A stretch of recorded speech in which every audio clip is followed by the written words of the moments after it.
Bon, nous voilà avec les plans gelés des différents calques inutiles à notre plan de fondation. Je vais donc maintenant créer un calque 0,1 mur sous-bassement, rouge, continu, épaisseur 0,30 et le rendre courant. Je copie le nom, je vais dans AutoCAD et je vais dans propriétés du calque.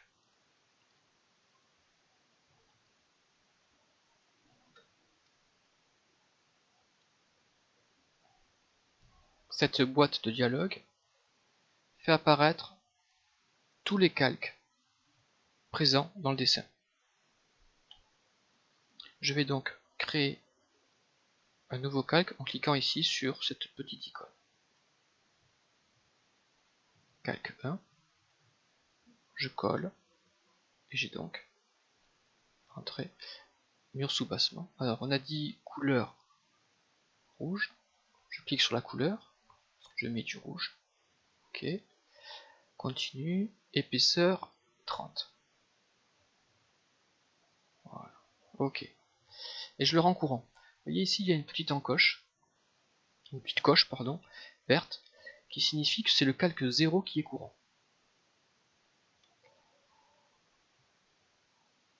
Eh bien je vais demander à ce que ce soit celui-ci qui soit courant. Donc je vais cliquer sur le rendre courant ici tout simplement. Vous voyez, il y a un petit calque avec une coche verte. Je peux aussi choisir par exemple de transformer un exemple doublage en courant. Alors je double-clique sur l'icône. Alors ça tombe mal, il est gelé forcément. Je peux pas rendre courant un calque gelé, donc celui-là, hop, voilà. Très bien. Je peux donc choisir, faire une même manipulation de manière différente, c'est-à-dire soit coucher ici, soit double-cliquer sur le calque. Voilà. Donc, je m'aperçois que c'est lui maintenant qui est courant.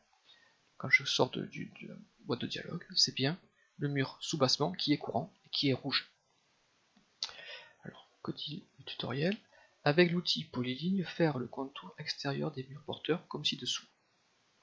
L'outil polyligne va être trouvé dans le menu ruban début dessin. Et je vais faire le contour. Ok, donc c'est parti. L'outil polyligne, il est là. Très bien, je suis bien dans ruban début. Paf. Et je vais faire le tour. Donc je sélectionne avec la souris les angles.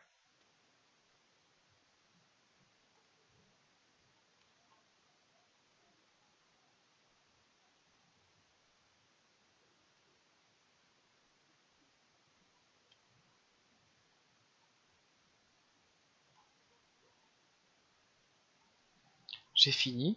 Pour arrêter, j'appuie sur Entrée. Une polyligne, en fait, c'est une ligne qui se fait, qui est unique. Vous voyez, si je clique dessus, tout est sélectionné.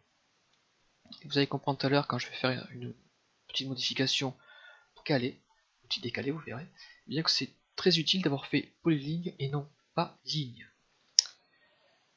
Ici, il y a aussi un mur de sous-bassement sous ce mur porteur, donc je vais faire une polyligne ici aussi. Et une polyligne ici aussi.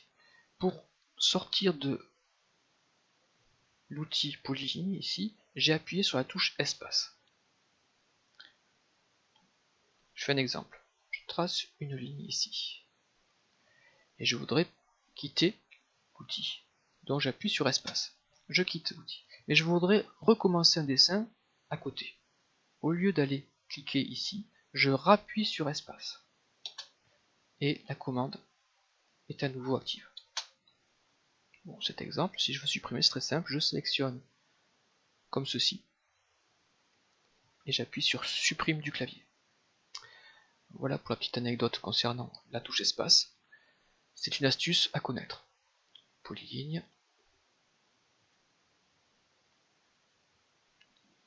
Voilà, et une dernière polyligne ici. Hop, pour le mur ici, oblique dans le salon. Donc nous avons repéré, je crois, non, il manque ce petit bout de mur ici aussi. Je rappelle avec la touche espace. Et je quitte avec la touche espace. Je sauvegarde.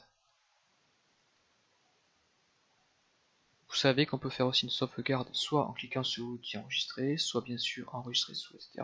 Ou alors CTRL S.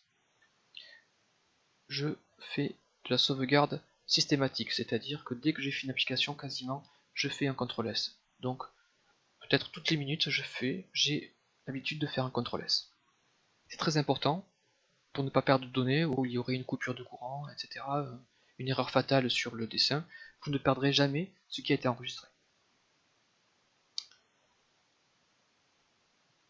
Donc nous avons bien la même chose que tuto. On continue, étape 6, avec l'outil décalage, décaler la polyligne de l'épaisseur du mur.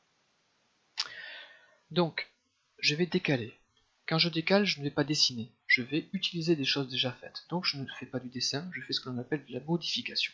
Donc je change d'outil, de palette d'outils si vous préférez, dans le ruban. Et je suis ici. L'outil décaler, c'est ceci. Décaler. Je clique. Et je vais décaler la polyligne. Alors attention, c'est une fonction, c'est une commande, l'outil. Donc c'est-à-dire, on me dit, ok, tu veux décaler, mais de combien? Vous voyez, alors il y a écrit par. Je peux retrouver le questionnement ici, sur cette ligne. Cette ligne avec la petite clé, c'est la ligne de commande. Il faut toujours avoir un œil sur cette ligne. Mais quand est-ce que je dois avoir un œil sur cette ligne? Tout simplement quand mon curseur a la forme d'une croix. Regardez ici, c'est une croix. Je vais sortir de l'application. Là, mon curseur est inactif, c'est une croix avec un carré. Quand mon curseur est actif, c'est soit une croix, soit un carré. Tout à l'heure, quand j'ai gelé, j'avais un carré. Ça veut dire qu'il y a quelque chose dans la ligne de commande. Et là, on me dit sélectionnez les objets que vous voulez geler. Je sors de la commande en faisant échappe. Il ne se passe rien sur la ligne de commande. Mon curseur est inactif. Je clique sur décaler. Mon curseur est actif, j'ai une question dans la ligne de commande. Donc pensez à chaque fois, si vous vous sentez bloqué, etc., de regarder s'il n'y a pas une question, parce qu'en fait, AutoCAD ne comprend pas ce que vous lui demandez. Alors quand on décale, eh bien, il faut dire à AutoCAD de combien je veux décaler. Bon, ici, je suis en train de réaliser en fait les murs de soubassement, c'est-à-dire les murs qui vont porter au-dessus des fondations les murs d'élévation. L'épaisseur, c'est celle-ci. Alors soit je la connais, donc je mets 20 cm par exemple, etc. Mais là, je sais pas si je suis en mètres, si je suis en millimètres, etc. Donc je vais spécifier en disant, bah, tiens, je veux décaler de là à là. Donc je lui ai dit, alors regardez, si je regarde un petit peu ici, pour avoir la ligne précédente,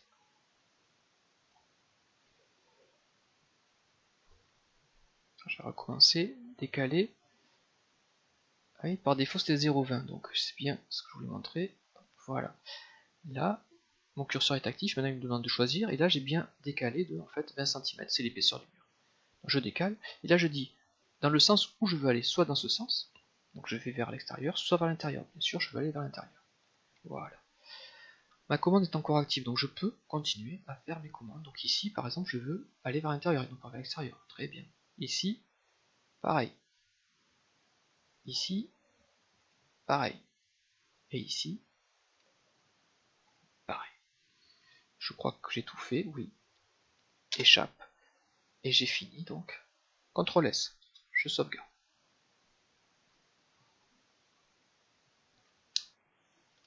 Retour au tutoriel.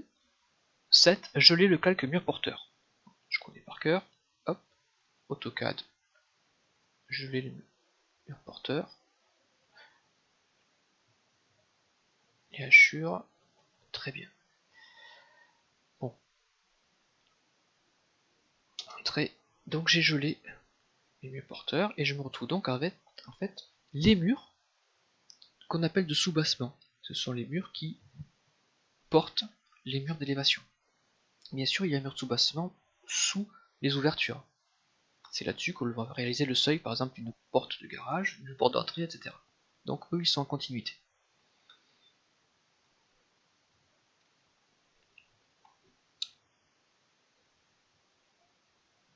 Avec l'outil ajuster, supprimer les traits en trop au niveau des liaisons des murs. Très bien. Donc l'outil ajuster. Toujours pareil. Si je dois ajuster, ça veut dire que je ne dessine pas, donc je suis dans de la modification. Donc la palette modification, c'est là-dedans que je vais trouver l'outil ajuster. Alors, ici, j'ai ajusté, je regarde ce qu'il y a prolonger, ajuster. Donc ces deux outils qui nous seront très utiles. Donc je reste bien sûr ajusté.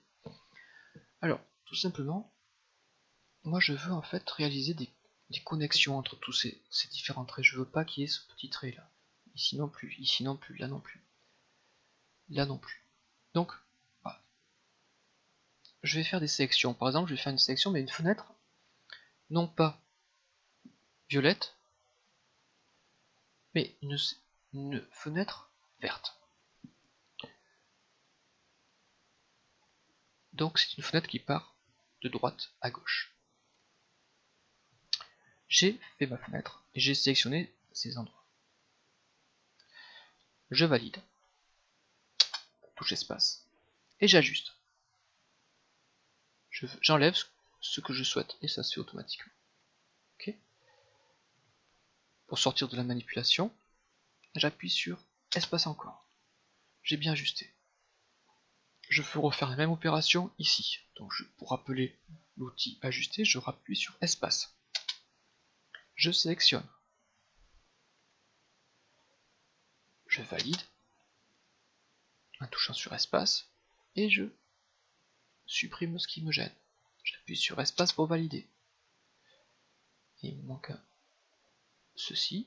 Je refais espace pour appeler la manip. Je fais une fenêtre, je clique au départ, je clique à l'arrivée. Je valide mon rectangle et je supprime. Et je valide pour finir.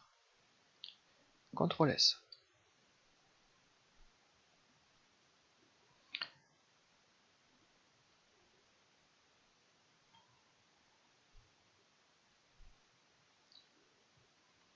Donc le résultat est ici.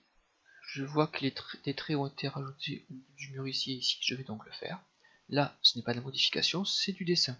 Donc je vais par exemple avec l'outil ligne, tracer trait. C'est rouge, oui, bien sûr, je suis sur mur de soubassement, donc tout est ok. Espace pour finir, espace pour rappeler. Voilà. CTRL S.